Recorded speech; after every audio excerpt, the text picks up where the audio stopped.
Study of success live online में आप लोगों का स्वागत है। यह वीडियो क्लास 1 से लेकर क्लास 5 तक के एनसीईआरटी पुस्तक से क्वेश्चन को लिया गया है, जो प्रत्येक एग्ज़ाम के लिए बहुत ज़रूरी है। और जितने भी विद्यार्थी जनरल कॉम्पिटिशन तैयारी कर रहे हैं उसके लिए ये बहुत महत्वपूर्ण है। तो चलिए हम अपना वीडियो शुरू करते हैं। तो सबसे पहला हमारा क्वेश्चन है कि बांस और रस्सी से बना पुल का प्रयोग कहाँ किया जाता है। बांस और रस्सी से बना पुल का प्रयोग कहाँ किया जाता है? तो इसका राइट आंसर होगा राजस्थान में। खेजड़ी गांव में 300 साल पहले किस चीज़ का घर बनाया जाता था? खेजड़ी गांव में 300 साल पहले किस चीज़ का घर बनाया जाता था? तो इसका राइट आंसर होगा लकड़ी के घर।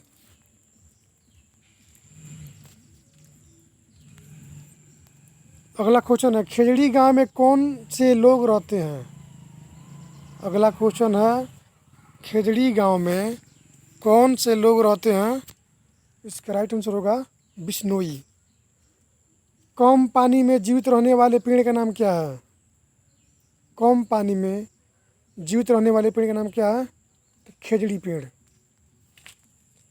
अगला क्वेश्चन है, अमृता कहाँ रहती थी? अमृता कहाँ रहती थी? इसका राइट आंसर होगा बेचाहा गांव में। बेचाहा गांव कहाँ है? 6 नंबर क्वेश्चन, बेचाहा गांव कहाँ है? इसका राइट आंसर होगा बिहार की मुजफ्फरपुर ज़िले में। बिहार की मुजफ्फरपुर ज़िले में। मधुमक्खी के छत्ते में अंडा कौन कौन देती है? मधुमक्खी के छत्ते में अंडा कौन देती है? तो इसका राइट आंसर होगा रानी मधुमक्खी। अगला क्वेश्चन है, लीची के फूल किस माह में खिलते हैं? लीची के फूल किस माह में खिलते हैं? यानी कि लीची किस माह में मोजर पकड़ता है? मोजर कब पकड़ता है? तो इसका राइट आंसर होगा फरवरी में।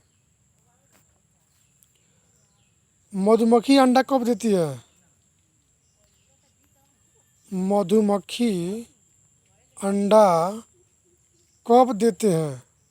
मधुमक्खी अंडा कब देते हैं? इसका राइट आंसर होगा अक्टूबर से दिसंबर माह में। अक्टूबर से दिसंबर माह में। ट्रेन कहाँ से चली थी? ट्रेन कहाँ से चली थी? इसका राइट आंसर होगा कच्छ में गांधी धाम से।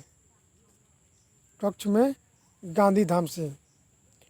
अगर आप लोगों को किसी प्रश्न का जवाब मालूम है, उत्तर मालूम है, तो आप लोग कमेंट बॉक्स में अपना आंसर दे सकते हैं तथा अपने जवाब को भेज सकते हैं। अगर आपको लगे कि यह वीडियो अगर अधिक फास्ट है, तेज़ है, तो इसको पॉज करके अपना आंसर दे सकते हैं तथा आंसर समझ सकते हैं। अगला क्वेश्चन है, वलसाड और अहमदाबाद कहाँ है? वलसाड और अहमदाबाद कहाँ है? उत्तर गुजरात में। अगला क्वेश्चन है, कोझिकोड कहाँ है? कोझिकोड कहाँ है? इसका राइट आंसर होगा केरल में। कोझिकोड कहाँ है? तो केरल में। अगला क्वेश्चन है, मडगांव। मडगांव कहाँ है? मडगांव कहाँ है? इसका राइट आंसर होगा गोवा में। अगला क्वेश्चन 14 नंबर, गोवा से केरल के रास्ते में कितने सुरंग हैं? गोवा से केरल के रास्ते में कितने सुरंग हैं? तो 12 सुरंग है। अगला नंबर क्वेश्चन 15, गोवा से केरल के रास्ते में कितने पुल हैं? गोवा से केरल के रास्ते में कितने पुल हैं? तो 2000 पुल हैं। अगला क्वेश्चन 16 नंबर, कोझिकोड कहाँ है? कोझिकोड कहाँ स्थित है? कोझिकोड कहाँ स्थित है? इसका राइट आंसर होगा मालाबार तट पर, दक्षिणी भारत की केरल राज्य में। मालाबार तट पर, दक्षिणी भारत की केरल राज्य में इसका राइट आंसर होगा। कोझिकोड के दूसरा नाम क्या है? कोझिकोड के दूसरा नाम क्या है? 17 नंबर क्वेश्चन। इसका राइट आंसर होगा कालीकट। कैलीकट। इसका राइट आंसर होगा केलीकट। अगला प्रश्न है 18 नंबर, कोटराय नगर कहाँ है? कोटराय नगर कहाँ है? इसका राइट आंसर होगा केरल में। इसका राइट आंसर होगा केरल में। मलयालम कहाँ पर बोला जाता है? मलयालम कहाँ पर बोला जाता है? तो इसमें हो गया, होता जाता है, सॉरी यह गलत हो गया है। मलयालम कहाँ पर बोला जाता है? तो इसका राइट आंसर होगा केरल में। मलयालम कहाँ पर बोला जाता है? तो केरल में। मराठी कहाँ कहाँ बोली जाती है? मराठी कहाँ कहाँ बोली जाती है? इसका राइट आंसर होगा महाराष्ट्र, गोवा, दमन और दीव तथा नगर हवेली। मराठी कहाँ कहाँ बोली जाती है? तो गुजरात, महाराष्ट्र, गोवा, दमन और दीव, नगर हवेली। गुजरात नहीं होगा। अगला क्वेश्चन, गुजराती कहाँ कहाँ बोली जाती है? तो गुजराती सिर्फ गुजरात में बोली जाती है। गुजराती कहाँ बोली जाती है? तो गुजराती सिर्फ और सिर्फ गुजरात में बोली जाती है। ट्रेन के टिकट पर क्या क्या लिखा रहता है? ट्रेन के टिकट पर क्या क्या लिखा रहता है? तो इसका राइट आंसर होगा ट्रेन का नंबर, सफ़र शुरू होने की तारीख, बर्थ एवं डिब्बे का नंबर, किराया तथा दूरी। ट्रेन के टिकट पर क्या क्या लिखा रहता है? तो ट्रेन का नंबर लिखा रहता है, सफ़र शुरू होने की तारीख लिखा रहता है, बर्थ और डिब्बे का नंबर, किराया तथा दूरी लिखा रहता है। ये क्वेश्चन CTET में डाल देगा और पूछेगा कि ट्रेन के टिकट पर क्या क्या लिखा रहता है। पूरा 5 ऑप्शन दे देगा, 4 ऑप्शन दे देगा, उसमें से राइट आंसर लिखना होगा और आंसर अपना देना होगा। तो अगला क्वेश्चन है, फेरी क्या है? अगला क्वेश्चन है, फेरी क्या है? तो फेरी एक प्रकार की नाव है जो केरल में चलाया जाता है। फेरी क्या है? तो फेरी एक प्रकार की नाव है जो केरल में चलाया जाता है। अगला क्वेश्चन है 24 नंबर, नालमड्डा कहाँ है? नालमड्डा कहाँ है? इसका राइट आंसर होगा आंध्र प्रदेश में। होलगुंडी कहाँ पर है? 25 नंबर क्वेश्चन, होलगुंडी कहाँ पर है? इसका राइट आंसर होगा कर्नाटक में। अगला क्वेश्चन, होलगुंडी में बच्चों की पंचायत को क्या कहा जाता है? होलगुंडी में बच्चों की पंचायत को क्या कहा जाता है? तो इसका राइट आंसर होगा भीमा संघ। इसका राइट आंसर होगा भीमा संघ। होलगुंडी में टंकी के कचरे को किसने साफ किया? होलगुंडी में टंकी के कचरे को किसने साफ किया?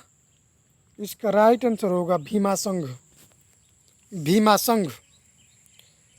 बरगद की लटकी हुई शाखाएं क्या कहलाती है? या बरगद की लटकी हुई शाखाएं क्या है? तो जड़ होती है। क्या होती है? जड़, जड़ें। बिहू नृत्य कहाँ होता है? बिहू नृत्य कहाँ किया जाता है, यानी कहाँ होता है? राइट आंसर होगा असम में। भेलाघर किस चीज़ से बनाया जाता है? भेलाघर किस चीज़ से बनाया जाता है? इसका राइट आंसर होगा बांस से। अगला क्वेश्चन हम 31 नंबर, मुख्तारपुर गांव कहाँ है? मुख्तारपुर गांव कहाँ है? राइट आंसर होगा तेलंगाना। गाजी खान अब कहाँ है? गाजी खान अब कहाँ है? राइट आंसर होगा पाकिस्तान में। कबड्डी को और किन किन नामों से जाना जाता है? कबड्डी को और किन किन नामों से जाना जाता है? तो राइट आंसर होगा हु तू तू, हा डू डू, छू किट किट। कबड्डी को किन किन नामों से जाना जाता है? इसका राइट आंसर होगा हु तू तू, हा डू डू, छू किट किट। कर्णा मलसरी कहाँ रहती है? कर्णा मलसरी कहाँ रहती है? तो इसका राइट आंसर होगा आंध्र प्रदेश। कर्णा मलसरी के बारे में जान लेना बहुत आवश्यक है, क्योंकि यह CTET के परीक्षाओं में सबसे इम्पोर्टेंट प्रश्न है। इनके बारे में हमेशा पूछता रहता है, और इनके बारे में विशेष जानकारी के लिए हमारा CTET के संबंधित पिछला वीडियो आप लोग देख सकते हैं। उसमें कर्णा मलसरी के बारे में होल डिटेल है। आगे 35 नंबर क्वेश्चन, कर्णा मलसरी क्या करती है? तो इसका राइट आंसर होगा भार उठाती है। कर्णा मलसरी क्या करती है? भार उठाती है। अगला क्वेश्चन, कर्णा मलसरी के पापा क्या करते हैं? कर्णा मलसरी के पापा क्या करते हैं? राइट आंसर होगा हवलदार हैं। अगला क्वेश्चन 37 नंबर, कर्णा मलसरी कितना भार उठा सकती है? तो इसका राइट आंसर होगा 130 kg। 130 kg इसका राइट आंसर होगा। ज्वाला, हीरा और लीला कहाँ रहती है? 38 नंबर क्वेश्चन है, ज्वाला, हीरा और लीला कहाँ रहती है? इसका राइट आंसर होगा मुंबई में। फूलों की घाटी कहाँ है? 39 नंबर क्वेश्चन, फूलों की घाटी कहाँ है? इसका राइट आंसर होगा उत्तराखंड। उत्तराखंड। मधुबन क्या है? अगला क्वेश्चन है, मधुबन क्या है? तो मधुबन एक चित्रकला है। मधुबन क्या है? तो मधुबन एक चित्रकला है। चित्रकला का नाम है। मधुबनी कला कैसे बनाया जाता है? मधुबनी कला कैसे बनाया जाता है? तो इसका राइट आंसर होगा चावल के पाउडर में रंग मिलाकर। चावल के पाउडर में रंग मिलाकर मधुबनी कला बनाया जाता है, जो हमारे बिहार के मधुबन जिला का सबसे प्रसिद्ध संस्कृति है। भारत में कितने प्रकार के सांप पाए जाते हैं? तो भारत में 4 प्रकार के सांप पाए जाते हैं। भारत में 4 प्रकार के सांप पाए जाते हैं, जिसका नाम निम्नलिखित है। 1 में नाग, ए में नाग, बी में करैत, 2 में दुबैया और 3 में अफाई। भारत में 4 तरह के सांप पाए जाते हैं। 1 में नाग, बी में करैत, सी में दुबैया और डी में अफाई।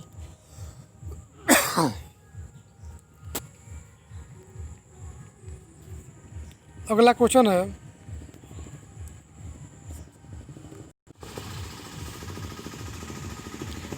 अगला क्वेश्चन है 43 नंबर, सांप के कितने जहरीले दांत होते हैं? सांप के कितने जहरीले दांत होते हैं तो दो दांत होते हैं। सांप के दो जहरीले दांत होते हैं। अगला क्वेश्चन है 44 नंबर, सांप काटने पर कौन सा सुई दिया जाता है? सांप को काटने पर कौन सा सुई दिया जाता है? इसका राइट आंसर होगा सीरम। इसका राइट आंसर होगा सीरम। अगला क्वेश्चन है, सीरम सुई कैसे बनाया जाता है? सीरम सुई कैसे बनाया जाता है? इसका राइट आंसर होगा सांप के जहर से। सांप के जहर से सीरम सुई बनाया जाता है। 46 नंबर क्वेश्चन, हमारे पेट का तापमान कितना होता है? हमारे पेट का तापमान कितना होता है? राइट आंसर होगा 30 डिग्री सेल्सियस। हमारे पेट में कौन सा पाचक रस पाया जाता है? हमारे पेट में कौन सा पाचक रस पाया जाता है? इसका राइट आंसर होगा अम्लीय। अम्लीय। अगला क्वेश्चन 48 नंबर, चावल की खेती भारत में सबसे ज़्यादा कहाँ होता है? चावल की खेती भारत में सबसे अधिक कहाँ होता है? इसका राइट आंसर होगा उड़ीसा के कालाहांडी में। उड़ीसा के कालाहांडी में चावल की खेती भारत में सबसे ज़्यादा होता है। अतिपुरम गांव कहाँ है? अतिपुरम गांव कहाँ है? आंध्र प्रदेश में। इसके बाद अगला क्वेश्चन है 50 नंबर, हमारे पेट में कच्चा दूध कितने घंटों में पचता है? हमारे पेट में कच्चा दूध कितने घंटों में पचता है? राइट आंसर होगा 2 घंटे 15 मिनट में। 2 घंटे 15 मिनट में। उबला हुआ दूध हमारे पेट में कितने घंटों में पचता है? उबला हुआ दूध हमारे पेट में कितने घंटों में पचता है? राइट आंसर होगा 2 घंटे। अगला क्वेश्चन है 52 नंबर, कच्चा धनिया को कैसे रखा जाता है? कच्चा धनिया को घर पर कैसे रखा जाता है? इसका राइट आंसर होगा गीले कपड़े में लपेट कर। गीले कपड़े में लपेट कर। अगला क्वेश्चन है, प्याज और अदरक घर पर कैसे रखा जाता है? इसका राइट आंसर होगा सूखे और खुले स्थान पर। सूखे और खुले स्थान पर। कीड़े मकोड़े खाने वाला पौधा का नाम क्या है? कीड़े मकोड़े खाने वाला पौधा का नाम क्या है? तो राइट आंसर होगा निपेंथिस पौधा। निपेंथिस पौधा एक ऐसा पौधा है जिसके पास अगर कोई कीड़ा मकोड़ा जाता है तो उसे खा लेता है। अगला क्वेश्चन है 55 नंबर, निपेंथिस पौधे में क्या क्या पाया जाता है जिससे वह कोई कीड़े मकोड़े को अपनी ओर खींचता है? निपेंथिस पौधों में क्या पाया जाता है जिससे वह कीड़े मकोड़े को अपनी ओर खींचता है? तो उसका राइट आंसर होगा एक प्रकार की सुगंध पाया जाता है। निपेंथिस पौधा में एक प्रकार की सुगंध पाया जाता है जो कीड़े मकोड़े को अपनी ओर खींचता है। अगला क्वेश्चन है 56 नंबर, निपेंथिस पौधा कहाँ पाया जाता है? निपेंथिस पौधा कहाँ पाया जाता है? इसका राइट आंसर होगा ऑस्ट्रेलिया में। निपेंथिस पौधा भारत में कहाँ पाया जाता है? निपेंथिस पौधा भारत में कहाँ पाया जाता है? इसका राइट आंसर होगा मेघालय में। मेघों का घर किसे कहा जाता है? मेघों का घर किसे कहा जाता है? इसका राइट आंसर होगा मेघालय को। अगला क्वेश्चन है 59 नंबर, वेलक्रो का खोज किसने किया था? वेलक्रो का खोज किसने किया था? तो जॉर्ज मिस्ट्रल ने 1948 में वेलक्रो का खोज किया था। यूरोप से कौन कौन सा बीज आया है? यूरोप से कौन कौन सा बीज आया है? तो यूरोप से बंदा गोभी और टमाटर का बीज आया है। यूरोप से बंदा गोभी और टमाटर का बीज आया है। इस वीडियो में 60 प्रश्न है जो बहुत महत्वपूर्ण है हम लोगों के लिए, इसलिए आप लोग इसे अधिक से अधिक देखें और इससे अधिक से अधिक